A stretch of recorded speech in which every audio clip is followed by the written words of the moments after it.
My name is Lena Avery. I was 36, Graham Avery's wife of 10 years, and 6 hours past hearing I had stage IIB breast cancer when our household tablet lit up beside my treatment papers. Graham was asleep upstairs. Before going to bed, he had held my face in both hands and promised that I would not face cancer alone.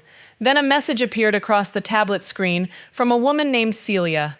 "I miss you. I hate that you're in bed beside her tonight." Nothing moved except the cursor beneath her words. My fingers went numb around my blue mug.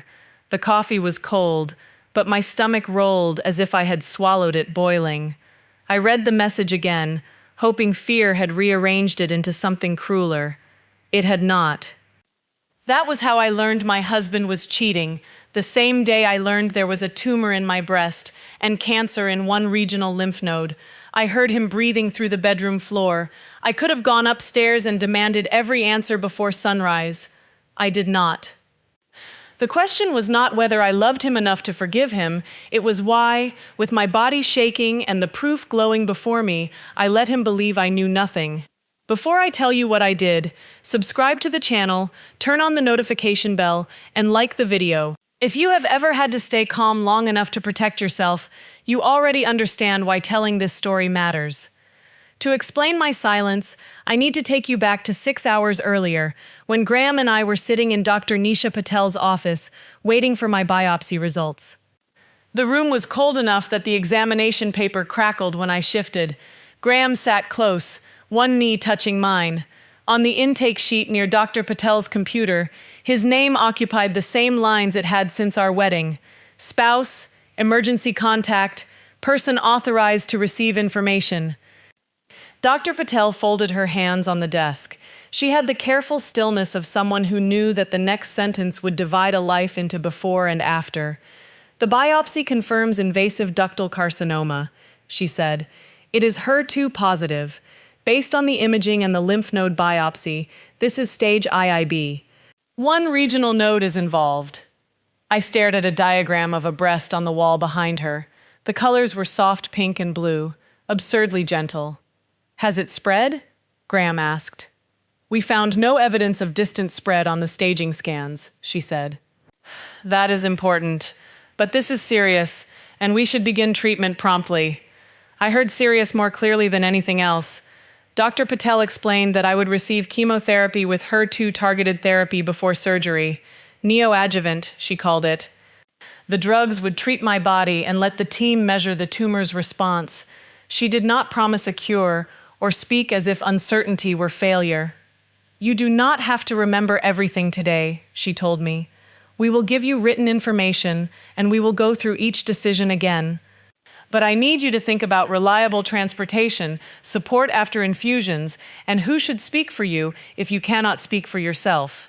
My eyes moved to Graham's name on the form. He took my hand. "That's me," he said immediately. Then he looked at me. "Whatever this takes, Len. Appointments, treatment, all of it. We're doing it together." I believed him because I needed one sentence in that room not to frighten me. I squeezed his hand and let the word "we" carry me through the corridor and home. Graham canceled a dinner from the car, telling his assistant his wife needed him. At the townhouse, he settled me beside Dr. Patel's folder and made coffee in the 2 blue ceramic mugs from our first anniversary trip. Mine had a chip near the handle. His did not.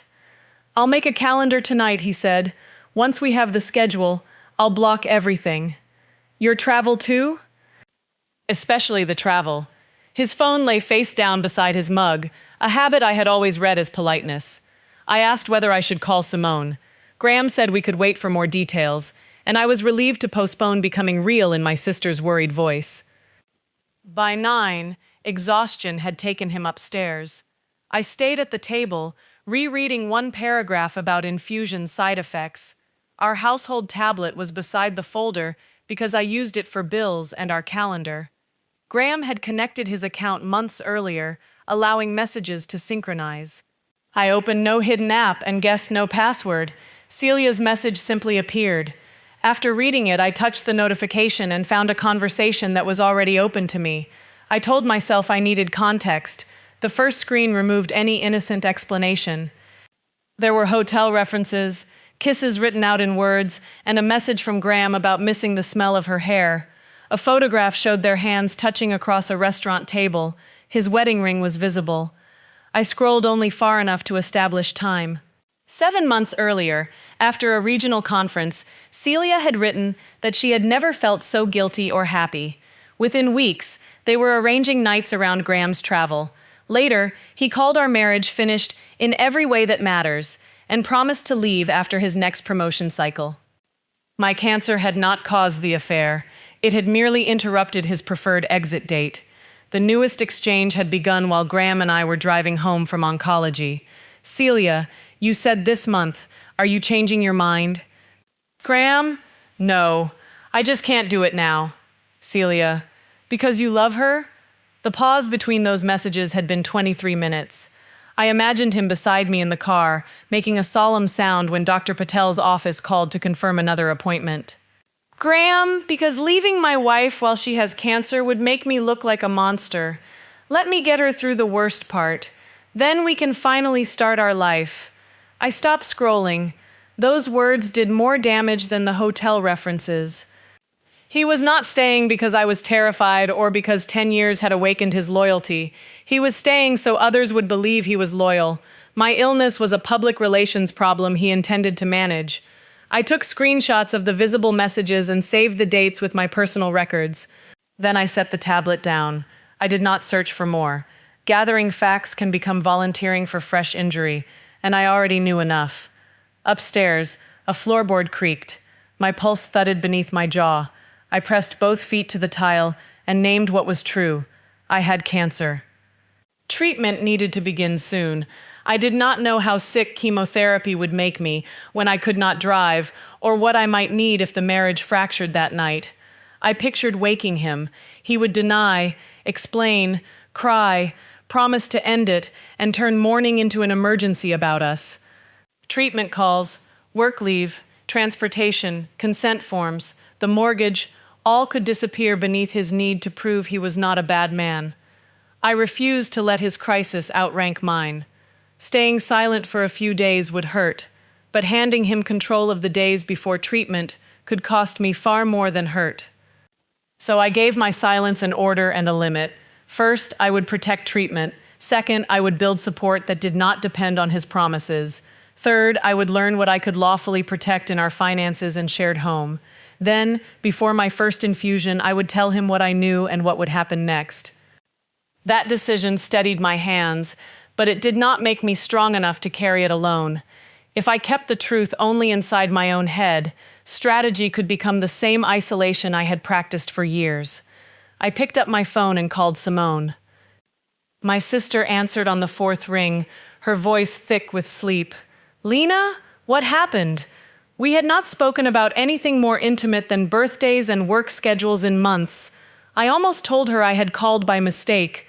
That was my oldest reflex, reduce the emergency until no one else had to feel it. Instead, I said, I have breast cancer. The silence on her end was different from mine. It was not avoidance, it was impact. What did they say? She asked. I gave her the facts I could hold.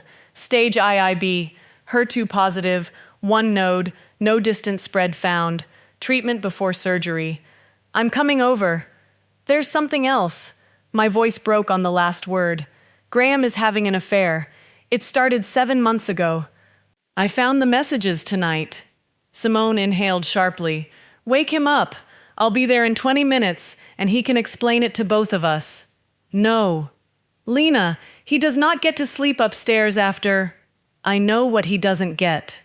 My voice came out louder than I intended, and I lowered it before continuing. But I have to start treatment.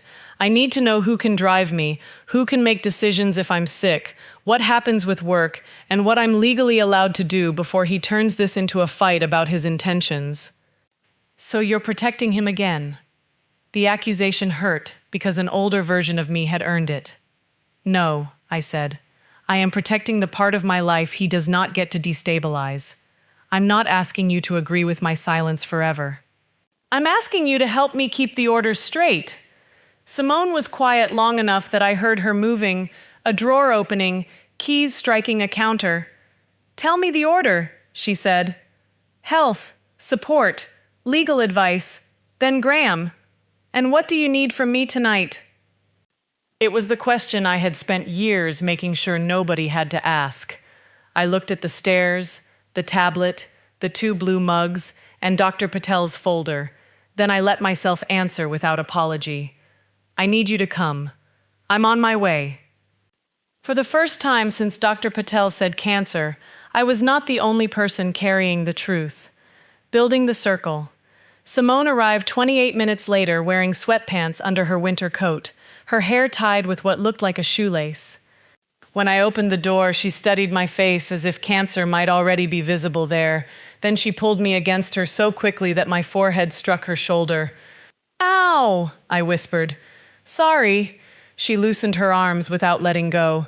"I don't know how to do this gently yet." That sentence was more honest than anything Graham had said all day. We sat at the kitchen table. Simone read only the screenshots I placed in front of her. Her mouth tightened at the hotel messages, but when she reached Graham's line about looking like a monster, she pushed the phone away. "He needs to leave tonight." "Not tonight. Then tomorrow morning. I don't know what treatment will cost me physically. We own this house together. My next paycheck still goes into a joint account. He is on every medical form because I put him there.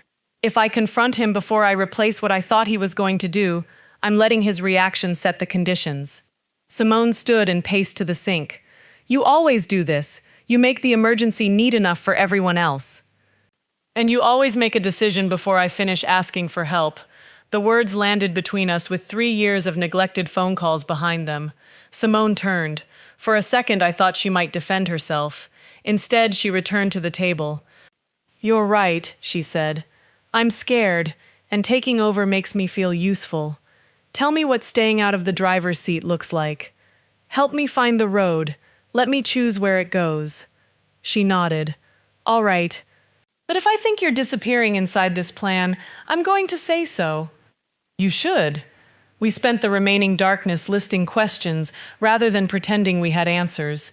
At dawn, Simone slept for an hour on the couch. Graham came downstairs and stopped when he saw her coat over a chair.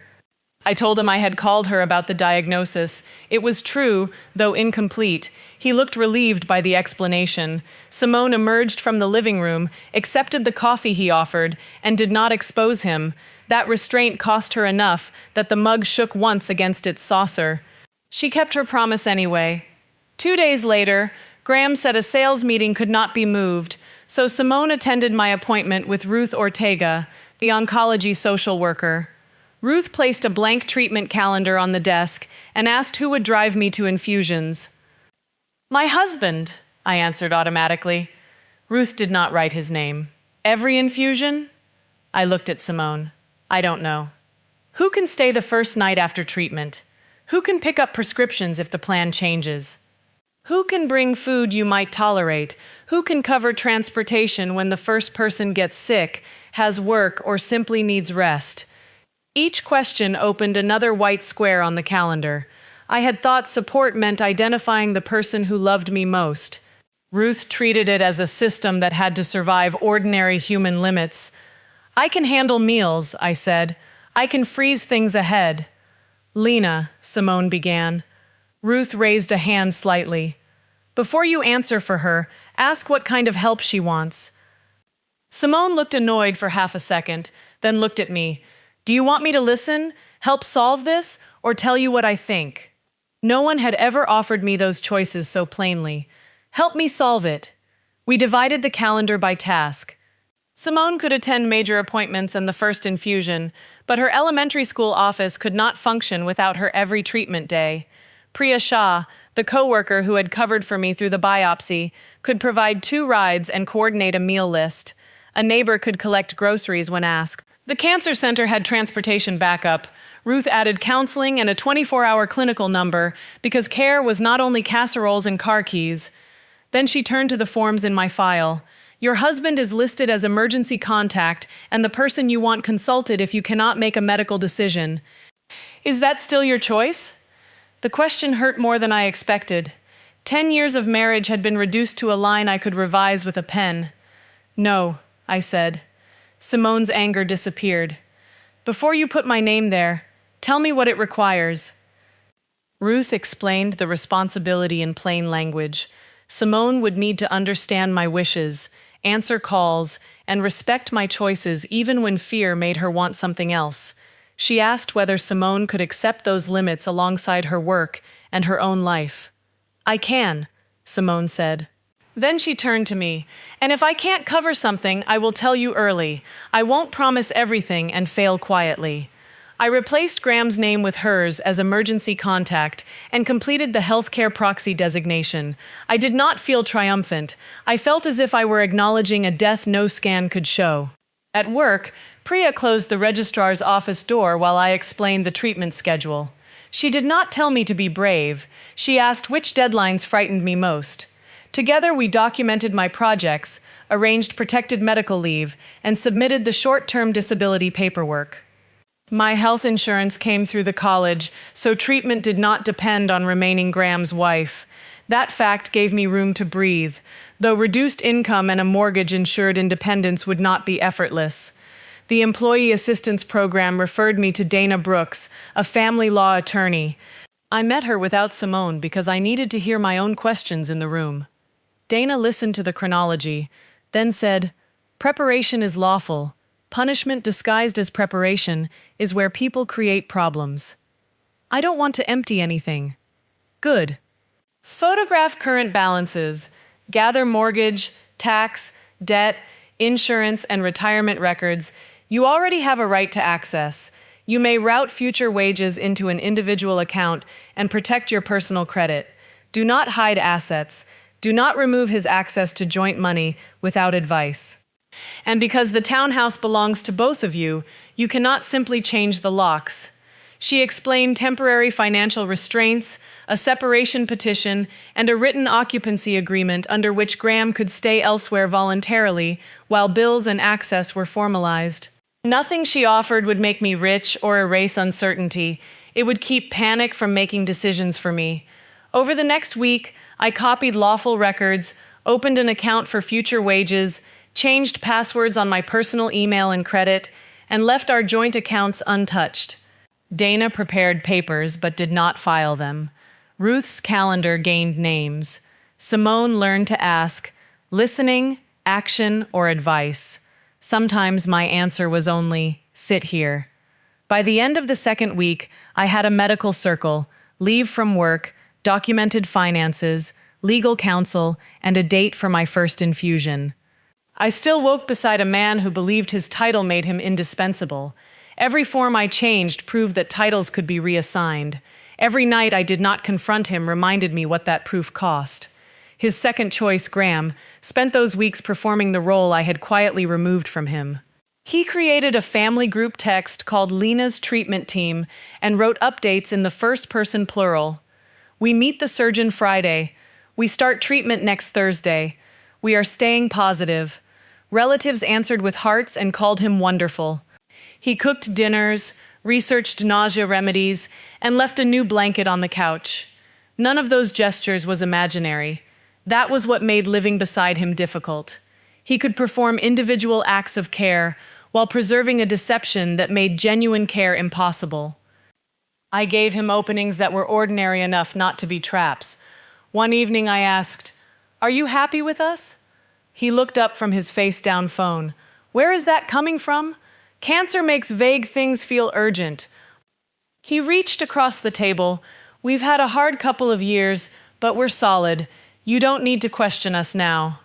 Another night, while we added appointments to the calendar, I asked whether there was anything in his travel schedule I should understand before treatment began.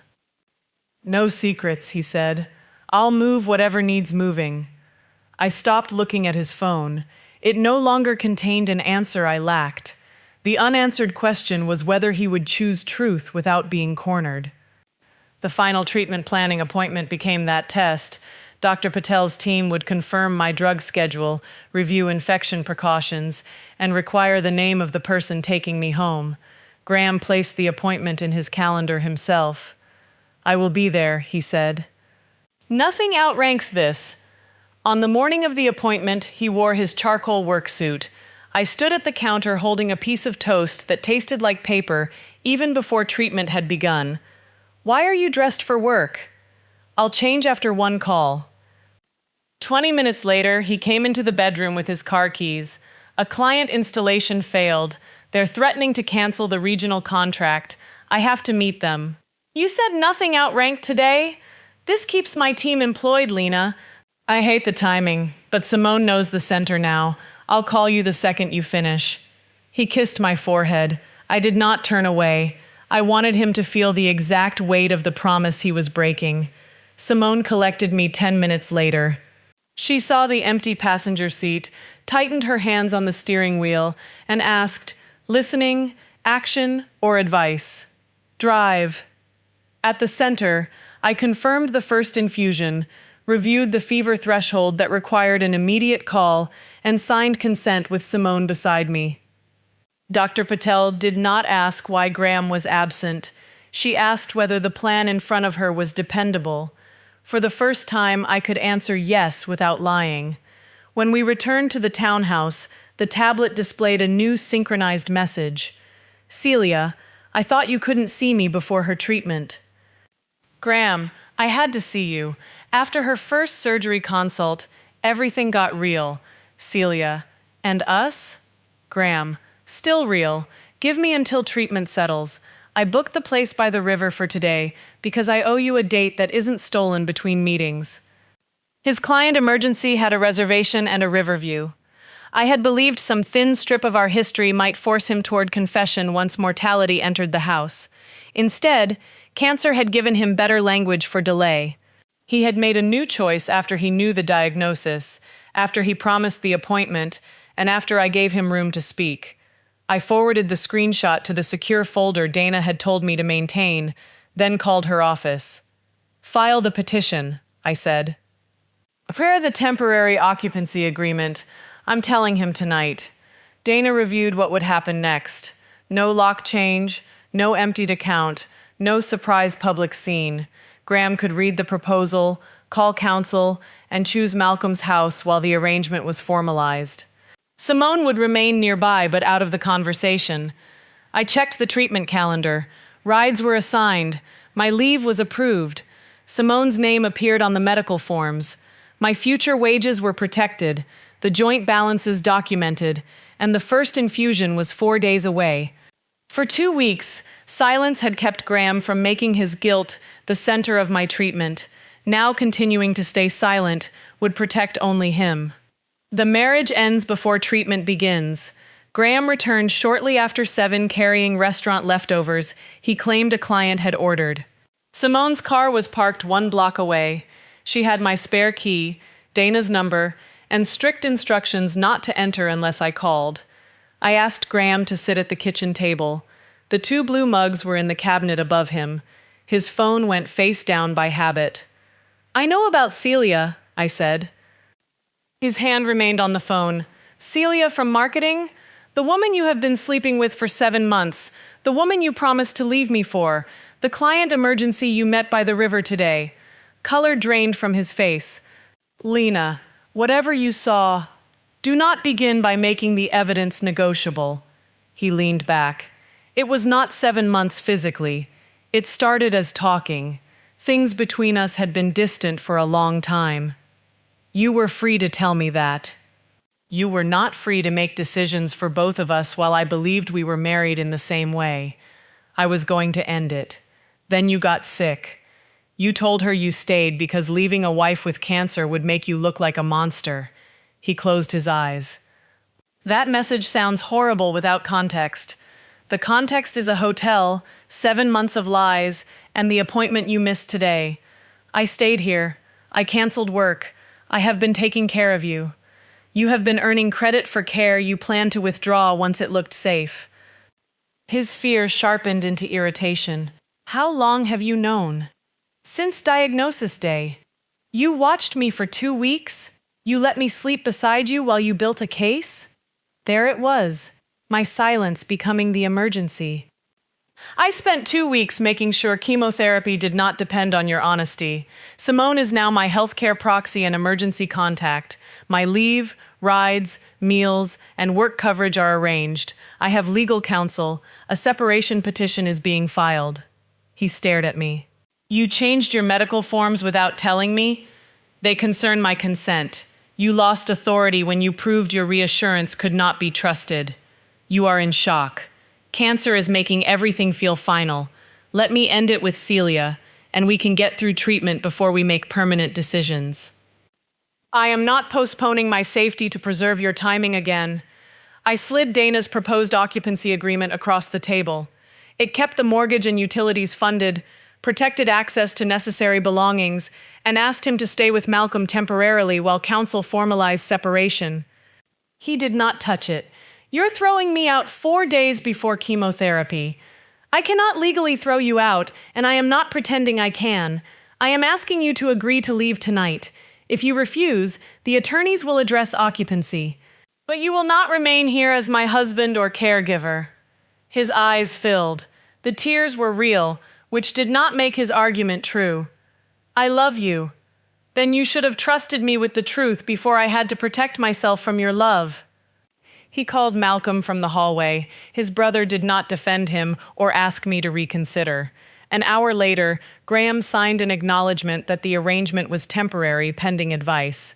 He packed work clothes, toiletries, medication, and the photographs that belonged only to him.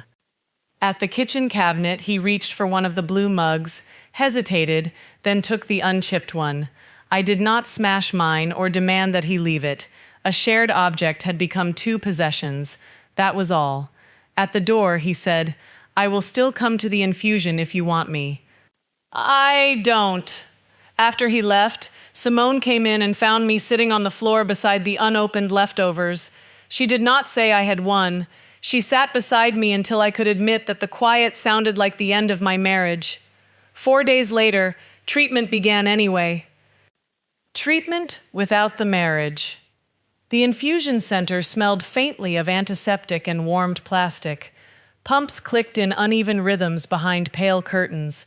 Simone carried the folder, a blanket, crackers, and enough bottled water to cross a desert. I carried nothing until she asked whether I wanted action or quiet. Quiet for 5 minutes, I said. She sat without filling it. When the nurse connected the first medication, I watched clear fluid descend through the tubing and thought of Graham's empty chair. Excluding him had been necessary. His absence still hurt. I had imagined his hand around mine for this moment, long before I understood that the hand would belong to someone I could not safely trust. Simone did not promise that she was better than he was. She checked the calendar, recorded the nurse's instructions, and handed me water when I asked. Care arrived as small completed tasks. By evening, Priya had left soup in my refrigerator and a message that required no answer. The next morning, Simone called before driving over instead of assuming access. The plan functioned, and I hated that functioning did not feel like triumph. It felt like surviving 2 losses at once. 3 days after infusion, Graham's aunt texted that she hoped I would reconsider shutting out the person who most wants to help. Malcolm called Simone to warn her that Graham had told relatives I needed space after diagnosis and that he was honoring my wishes despite his heartbreak. Privacy had once meant keeping pain contained. Now it was being used as evidence for his version. I wrote one message to the relatives whose decisions affected rides, meals, or contact with me. Graham and I separated because I discovered that he had maintained an affair for 7 months before my diagnosis and continued it afterward. He missed a required treatment planning appointment to meet her. I arranged care and legal advice before confronting him. I am not discussing intimate details, and I do not want anyone harassing him. I do need you not to describe this as cancer making me push away a devoted husband. I sent no screenshots. I posted nothing publicly. The chronology was enough, Malcolm replied privately. I love my brother. I will not defend what he did or pressure you. Tell Simone if there is a practical issue I can resolve without contacting you. The family's hearts and praise disappeared from Graham's group text. He had wanted to avoid becoming the man who left a sick wife. In trying to preserve that image, he had created a record in which staying was another form of deceit. Treatment soon made reputation feel remote. After the second cycle, nausea arrived in waves that turned the smell of coffee against me. Water tasted metallic. I would walk upstairs, forget why I had gone, and sit on the landing because returning down felt unreasonable. Hair collected on my pillow, then around the drain. Simone offered to help shave what remained, but I chose a salon appointment alone and cried in the parked car afterward. The calendar became less theoretical. Priya drove on a day Simone's school had an attendance audit. Simone stayed overnight when steroids left me restless and the anti-nausea medicine left me dizzy. On other evenings, nobody came because I had asked for solitude, and the clinical team agreed it was safe. Support did not mean constant supervision. It meant that choice was informed rather than forced. Graham respected the legal communication channel for 9 days. Then flowers arrived with a card. Cancer has clarified what matters. Please let me prove I can be the husband you need. I gave the card to Dana and donated the flowers to the registrar's front desk when I went in to sign leave paperwork. His next offer was groceries, then a ride, then a message saying he had ended the affair and started counseling. My reply remained the same. Please direct property questions through counsel. I will not discuss reconciliation during treatment. Late one night after the third cycle, I woke sick and reached toward Graham's side of the bed before remembering the bed was mine alone. I missed the man who used to warm my car, make terrible puns during tax season, and bring me the blue mug with the chipped handle because he knew I preferred it. Those memories were real. So was the man who had sat beside me after oncology while promising another woman a future. Missing the husband I believed I had did not create a husband I could safely take back. Simone found me crying over toast the next morning. She started to tell me I had made the right decision, then stopped. Listening? She asked. Yes. So she listened while I said that betrayal had not canceled love on schedule, that weakness made old reassurance tempting, and that I resented needing a committee for tasks one spouse had promised to do. When I finished, she put the uneaten toast aside and asked whether I wanted eggs, broth, or nothing. That was the difference I was learning to recognize. Graham's care began with the identity he wanted to hold. Simone's began with the answer I gave. By the fourth cycle, fatigue stopped behaving like tiredness and became a physical law. I canceled a shower because standing felt too expensive. One evening, I noticed chills under 2 blankets. The thermometer read 101.4. Dr. Patel's instructions were taped inside the kitchen cabinet. During treatment, a fever of 100.4 or higher required an immediate call. For once, I did not wait to see whether I could manage alone. When the plan is tested, I called the oncology number, then Simone. The triage nurse told me to go to the hospital immediately and not drive. Simone was 40 minutes away at a school event. Before panic could turn that distance into abandonment, she opened the contact plan Ruth had helped us build. Priya reached me first. She wore pajama pants under her coat and carried the hospital bag listed on the calendar: medication list, charger, insurance card, clean shirt. Simone met us in the emergency department while a nurse drew blood and began fluids. My white cell count was low. The physician explained that fever during that period could signal a serious infection, so I would be admitted for monitoring and intravenous antibiotics while cultures were pending. "Who is your medical decision maker if you become unable to speak for yourself?" the admitting nurse asked. "Simone Price. She's also my emergency contact." The nurse confirmed Simone's identification against the record. No frantic correction was required. No one had to find Graham for consent, because marriage no longer overruled the authority I had assigned. In the hospital room, fluorescent light made midnight indistinguishable from morning. My blood pressure cuff tightened every few minutes. I was too weak to track the names entering the room, and for the first time I could not maintain control through notes and lists. Simone sat where I could see her. When a clinician discussed another test, she did not answer over me. Do you want me to ask questions? She said, or just make sure I hear the answers.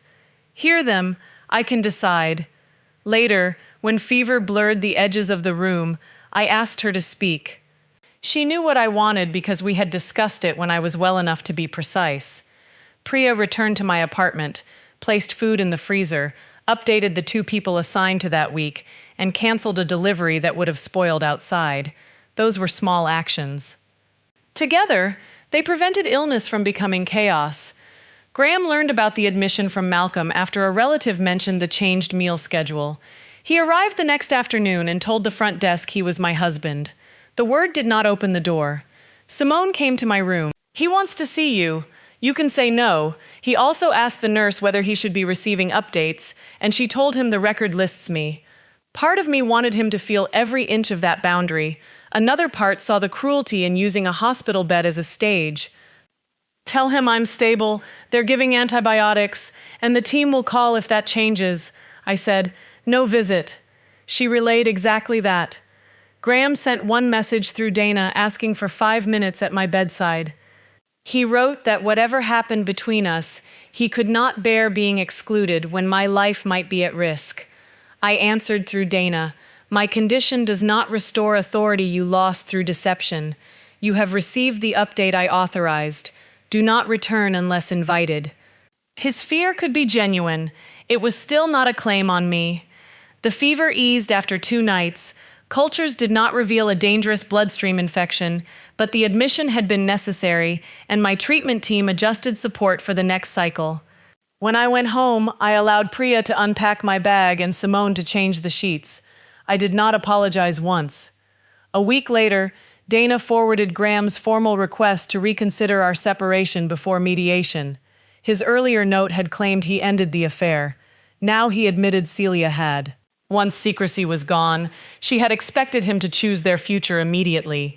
Instead, he kept postponing, describing himself to her as trapped by my health, then describing himself to relatives as rejected by me. She told him she no longer knew which version of him had ever been true. For months, I had imagined Celia as the door he wanted to walk through. It turned out she had been another room where he could delay choosing. Her departure did not make him newly available. It confirmed that avoidance had been the relationship he protected most consistently. I did not contact her.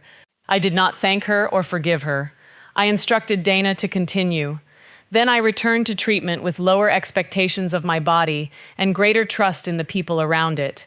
The calendar had survived the moment it was designed for. More importantly, I had survived needing it. A future without guarantees. The remaining cycles did not become easier because I had proved the plan worked. My body accumulated treatment. Fatigue settled deeper, food lost familiar flavors, and each appointment carried the knowledge that response could not be guaranteed by discipline. I learned to ask for a ride before checking whether I could force myself to drive. Simone learned that helping sometimes meant accepting no. Near the end of the 5th month, Dr. Patel reviewed the imaging and said the tumor had responded strongly. She chose her words with the same care she had used at diagnosis. "This is encouraging," she said. "Surgery and pathology will tell us what remains. Imaging cannot answer that completely." I wanted encouraging to mean safe forever. Instead, I wrote down the next appointments. On the morning of surgery, Simone fastened my hospital bracelet after the nurse confirmed my name. Graham's absence no longer felt like an empty chair I needed to study. The people present knew their tasks, and none of them treated access to me as proof of importance. Waiting for pathology was harder than surgery. Pain could be measured and medicated. Uncertainty occupied every room without making a sound. I returned to my townhouse, slept in short stretches, and refused to refresh the medical portal more than twice an hour. Simone called with ordinary school gossip. Priya complained about a registrar software update. They reminded me that my life still contained problems unrelated to whether cancer remained. At the follow-up, Dr. Patel sat beside me rather than across the desk. "The pathology found no residual invasive cancer," she said. "That is an excellent response to treatment." For several seconds, I could not speak. Relief moved through me so forcefully that it resembled grief. Simone covered her mouth and cried. Does that mean it's gone? I asked. It means we found no residual invasive disease in the surgical tissue. It is very good news. It does not let me promise that cancer can never return. We will continue the indicated HER2-targeted therapy and follow you closely. I nodded. No guarantee, but a future larger than the next infusion. I could live inside that distinction. As immediate treatment pressure eased, the legal process became impossible to leave in the background. Dana scheduled mediation. By then, both attorneys had exchanged records showing the mortgage, retirement funds, savings, cards, and debts. Because I had documented rather than hidden anything, there was no dramatic discovery and no financial ambush. The townhouse had equity, but not enough to turn either of us wealthy. Keeping it would strain one income and preserve a structure neither of us wanted to share. We agreed it should be sold, the mortgage and sale costs paid, and the remaining equity divided under negotiated terms. Savings and debts were allocated fairly. Graham kept what was his, I kept what was mine. The years we had combined were unwound through numbers that could not measure what they meant. Near the end of mediation, Graham asked whether he could speak to me directly. Dana looked at me, and I agreed. He seemed smaller without the confidence he wore at family dinners. Celia is gone. I'm in therapy. I know neither of those things fixes what I did. I waited. I told myself I was staying because I loved you, he continued. Some of that was true, but I wanted credit for staying without doing the work of being present. I wanted everyone to see me as loyal while I kept an exit available. Even when you got sick, I was more afraid of looking cruel than of being cruel. It was the clearest truth he had offered. Hearing it did not restore what the truth should have protected years earlier. Thank you for saying that, I said. Is there any chance, after treatment, that we could start again? Slowly. Not because you need me, because I might learn to be someone you could choose. No. His face tightened, but he did not argue. Your understanding matters for the life you live next, I said. It does not create another version of ours. We signed the settlement. The townhouse sold several months later. On packing day, I found Dr. Patel's original folder behind a row of cookbooks and sat on the kitchen floor with it. The treatment calendar was covered with names, changes, crossed-out rides, medication reminders, and one coffee stain from the night Simone and I rebuilt a week after my hospitalization. I archived it in a file box rather than hanging it in my new apartment like proof of heroism. My chipped blue mug went into the kitchen carton. Graham's had left with him on separation night. I did not replace it with a matching partner. The sale closed, and each of us received the agreed equity.